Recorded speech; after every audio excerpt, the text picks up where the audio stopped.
है guys, welcome to Jain traders. पिछली video में ना हमने इकोनॉमी को एनालाइज कर लिया कि इकोनॉमिक एनालिसिस कैसे करना है।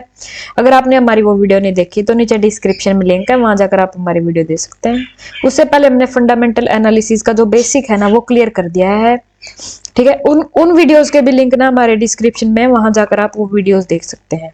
ठीक है, आज देखो इकोनॉमी का एनालाइज करने के बाद हम क्या करेंगे, इंडस्ट्री को एनालाइज करेंगे भी कौन कौन सी इंडस्ट्री हैं, कौन सी आगे इंडस्ट्री आगे जा सकती है, कौन सा सेक्टर पीछे रह सकता है, इन सबको एनालाइज करने वाले हैं।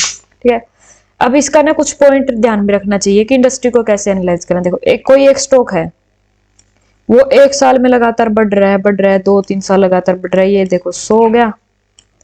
ठीक है, फिर वो डायरेक्ट 150 हो गया। इसमें क्या हो गया, वो लगातार बढ़ गया, यानी कि 50% का रिटर्न हो गया। एक स्टॉक है, थोड़ा इंक्रीज, फिर थोड़ा रिट्रेस करता है, फिर इंक्रीज हो जाता है, फिर थोड़ा रिट्रेस, फिर इंक्रीज। ठीक है, जैसे ये यहाँ था 100 का, फिर ये हो गया कितना, 110, फिर एक साल हो गया वो कम, 105। ठीक है, फिर क्या हो गया, वो 120, फिर हो गया 115।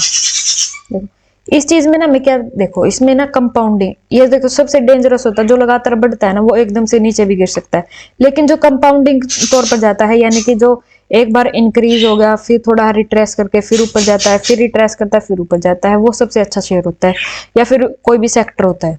ठीक है, अब इन्हीं सेक्टर को हम एनालाइज करेंगे। और पिछले इकोनॉमिक एनालिसिस की वीडियो में ना हमने आपको नहीं बताया था कि इकोनॉमिक एनालिसिस कहाँ से करना है, कहाँ उन सब पॉइंट्स को देखना है, और इसको भी इंडस्ट्रीज को कैसे एनालाइज करना है और कहाँ से इंडस्ट्रीज को एनालाइज कर सकते हैं। आज है ना उन सबको बताएंगे। सबसे पहले देखेंगे कि इंडस्ट्री को कहाँ एनालाइज करना है, कि नया इकोनॉमिक को कहाँ एनालाइज करना है और कौन सी साइट पर करना है। ठीक है, इकोनॉमिक को एनालाइज करने की साइट है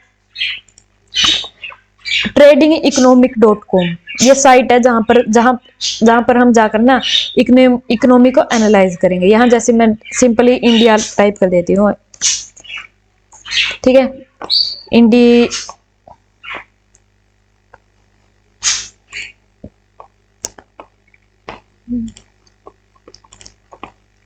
देखो ये आ गई। ठीक है, यहाँ जाकर ना हम हर चीज एनालाइज कर सकते हैं। जैसे कि देखो जीडीपी सेक्टर में आ गए, जीडीपी ग्रोथ कितनी है, एनुअल ग्रोथ कितनी है।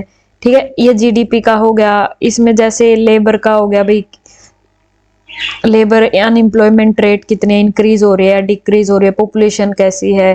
ठीक है, ये सब यहाँ मतलब इन सब टॉपिक्स में जाके ना हम हर चीज को एनालाइज कर सकते हैं इकोनॉमिक के रिलेटेड।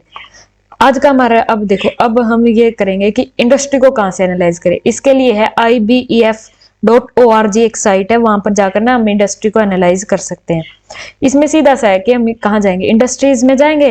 जैसे कि अब हमें कोई इंडस्ट्री है एनालाइज करनी है। ठीक है, अब जैसे मैं आज रिन्यूएबल एनर्जी को एनालाइज करने वाली हूँ। बाकी एक दो वीडियोस भी आएंगी जो कि इंडस्ट्री से रिलेटेड होंगे, आप वो भी जाकर देख सकते हैं। ठीक है, अब आ गया देखिए रिन्यूएबल एनर्जी। ठीक है, अब पहले हम ना इसके बारे में पढ़ेंगे कि रिन्यूएबल एनर्जी को, रिन्यूएबल एनर्जी का इंडिया की एनर्जी डिमांड होगी जो कि इंक्रीज हो रही है अदर कंट्रीज के उसमें। ठीक है, अगर इसका पोटेंशियल ग्रोथ है इस सेक्टर में, डेवलपमेंट में, energy must be demanding, low carbon हो गया, रिन्यूएबल सोर्स हो गया। इंडिया ने अनाउंस किया है कि वो ना अचीव कर लेगा नेट जीरो कार्बन एमिशन 2070 तक, वो ना जीरो कर देगा, यानी कि रिन्यूएबल एनर्जी पर काम करेगा। 50% इलेक्ट्रिसिटी की नीड जो है 2030 तक वो रिन्यूएबल एनर्जी से ही होगी। ठीक है, अब ये देखो इंडिया का जो रिन्यूएबल एनर्जी सेक्टर है ना, वो 4th most attractive renewable energy sector है इन द वर्ल्ड। अच्छा, इंडिया जो 4th है वो विंड पावर में है, वर्ल्ड में 4th है, और 5th सोलर पावर में है, और 4th renewable power installation capacity है में है। ठीक है, 2020 तक ये उन्होंने पहले ही अचीव कर लिया है। ठीक है, अब इसकी कुछ देखो, कुछ सालों में ना ये पास्ट में इसकी जो कंपाउंडिंग रेट है ना वो 15.92% इंक्रीज हो रही है। फाइनेंशियल 16 से फाइनेंशियल 2022 तक इतनी इंक्रीज हो चुकी है, और फास्टेस्ट ग्रोथ है रिन्यूएबल एनर्जी सेक्टर में इंडिया की। ठीक है, और न्यू 2026 तक न्यू कैपेसिटी एडिशन को डबल कर देगा। ये कह रहा है, इसमें आ गया कि अगर increase support by government improve करेगा इकोनॉमिक और the sector has become attractive है इन्वेस्टर के पर्पज से, ठीक है। और 15,820 मेगावाट का 2040 तक रिन्यूएबल एनर्जी सेक्टर को ये कर देगा। इसका अब देखो मार्केट साइज क्या होगा। अक्टूबर 2022 तक ना इंडिया ने इंस्टॉल कर दी है कैपेसिटी गीगावाट 165.94 गीगावाट की कैपेसिटी इसने कर दी है, जो कि 40.6% ओवरऑल इंस्टॉल्ड करें जितने भी पावर अक्टूबर 2022 तक इतने कर चुका है ये, ठीक है। टारगेट है 450 गीगावाट करना है इसने 2030 तक, ये इतने मतलब 450 गीगावाट तक रिन्यूएबल एनर्जी कैपेसिटी 2030 तक कर लेगा, ठीक है। यहाँ जाकर ना आप पढ़ सकते हैं, देखो जैसे कि इसमें बता रखा है 280 गीगावाट की जो है 2025 तक ये इंस्टॉल कर लेगा, ठीक है। और 2022 तक इसने 175 गीगावाट रिन्यूएबल एनर्जी कैपेसिटी कर ली है, इसका टारगेट था जो, ठीक है। अब ये आ गया, अब इसकी एडवांटेज और डिसएडवांटेज मतलब जो है इसमें क्या गवर्नमेंट कर रही है, एडवांटेज क्या होंगे इसकी, देखो रिबूस्ट डिमांड में आ गया कि जून 2021 में प्राइम मिनिस्टर नरेंद्र मोदी ने क्या किया, रिन्यूएबल एनर्जी कैपेसिटी को इंडिया में इंक्रीज कर दिया 250%, 250% इंक्रीज कर दिया है 2014 से 2021 तक, इतना इसने इंक्रीज कर दिया है।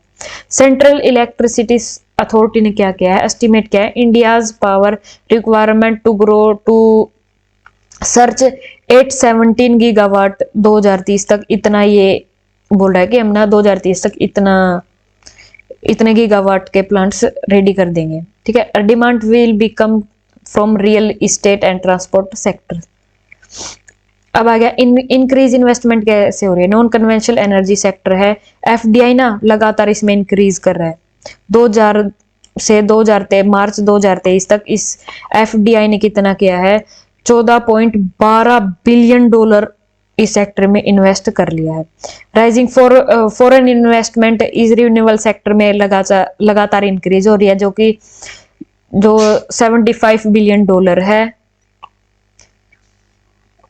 According to International Energy Agency, India's installed renewable energy capacity है 174 गीगावाट की 2023 में, according to about 37% of current country total energy supply। 37% जो भी एनर्जी सप्लाई होती है वो रिन्यूएबल एनर्जी से होती है, ठीक है।